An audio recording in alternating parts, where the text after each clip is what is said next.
Hello friends, வத்த குழம்பு வச்சிங்கன்னா இந்த மாதிரி ட்ரை பண்ணி பாருங்கள். நல்லா டேஸ்ட்டாகவும் ஆரோக்கியமாகவும் இருக்கும். ஒரு கடாயில் லைட்டாக எண்ணெய் ஊற்றி ஒரு 100 கிராம் அளவுக்கு வெள்ளைப்பூடு, ஒரு 100 கிராம் அளவுக்கு சின்ன வெங்காயம் அந்த அளவுக்கு போட்டுக்கோங்க. உங்களுக்கு குவான்டிட்டி வேணும்னா அதிகமாக போட்டு அதை நல்லா வதக்கிக்கோங்க. அதுக்கப்புறம் 50 புளி, நான் வீட்டிலேயே அடமாங்காய் பண்ணி வச்சுருக்கேன். அதை ஊற வச்சுட்டு இப்போ வெங்காயம் நல்லா வதங்கிடுச்சு. இது மிக்ஸி ஜாரில் அரைச்சிக்கலாம்.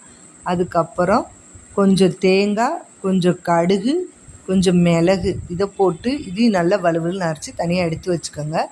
அதுக்கப்புறம் நான் இது பண்ணுறதுக்கு இரும்பு கடாய் எடுத்துருக்கேன். இது கொஞ்சம் டேஸ்ட் கொடுக்கணுக்காண்டி கடுகு, கருவேப்பிலை, கொஞ்சமாக சின்ன வெங்காயமும் ஒரு தக்காளி போட்டு நல்லா வதக்கி எடுத்ததுக்கப்புறம் நல்லா வதங்கிருச்சு.